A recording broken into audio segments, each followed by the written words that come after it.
Scott Rasmussen, the public opinion pollster, went on the Daily Signal podcast and talked about the most terrifying poll result he's ever seen.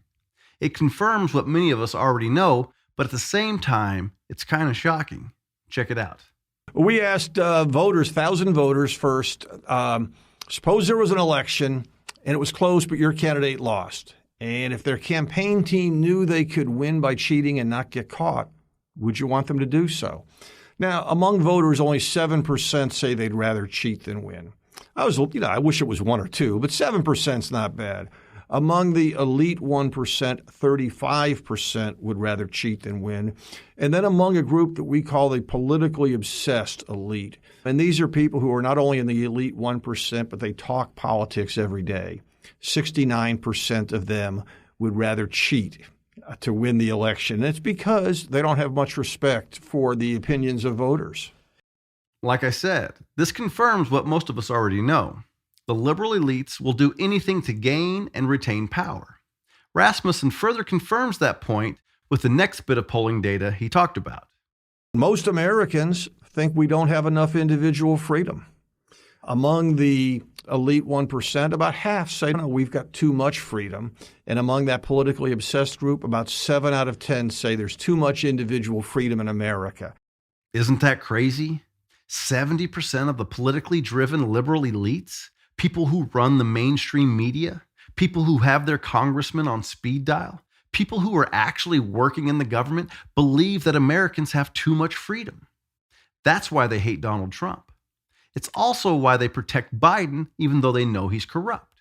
The Biden administration wants to take more of our freedoms away, so they support him.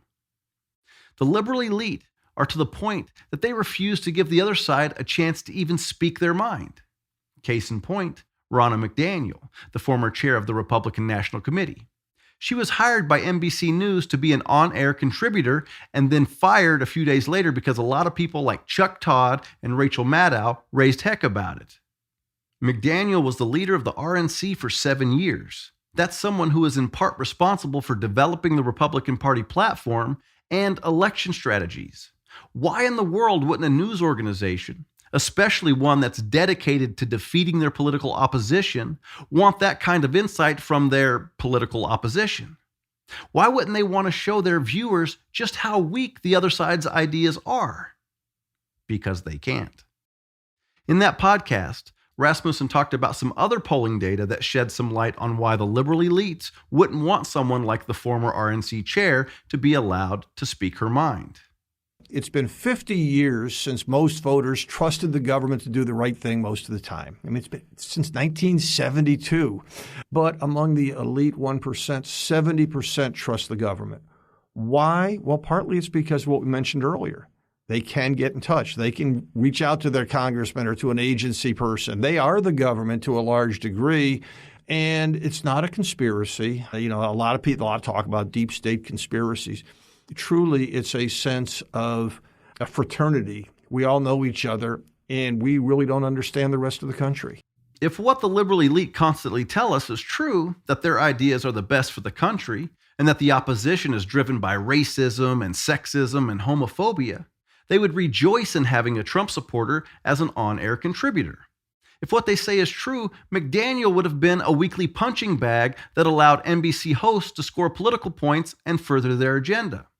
But to what Rasmussen was saying, if you can't understand an argument that a person is making, you can't counter that argument. Plus, you just look stupid. Ronna McDaniel was going to make people at NBC look stupid. Ironically, the executive who hired McDaniel apologized for doing so while also explaining the reason he hired her was that NBC News has a, quote, deep commitment to presenting our audiences with a widely diverse set of viewpoints and experiences, end quote. Just not wide enough to include the other political party, I guess. Look, the liberal elite are running the country, and they'll cheat to keep it that way. They're the type of people who believe the ends justify the means. It's why they can charge and find Trump guilty of fraud when the bank he supposedly defrauded was paid back in full, on time, and they wanted to do more business with him. And it's why they don't care that Congressman Eric Swalwell had an affair with a Chinese spy, or that Senator Dianne Feinstein had a Chinese spy on staff for 20 years. It's why they lied about Hunter's laptop and Russian collusion. Rasmussen is right. The poll results he shared with us are terrifying. The majority of the people running our country would not only cheat to stay in power, they believe that Americans have too much freedom. And it's ultimately why they hate Trump. He doesn't share their vision for the country. And it's why Democrats can get away with constantly overplaying their cards. On one hand, they donated money to get BLM rioters out of jail because that chaos hurt Trump politically. And on the other, they locked up J6 rioters for years without charges, pretending like we almost lost our country that day because that hurt Trump politically.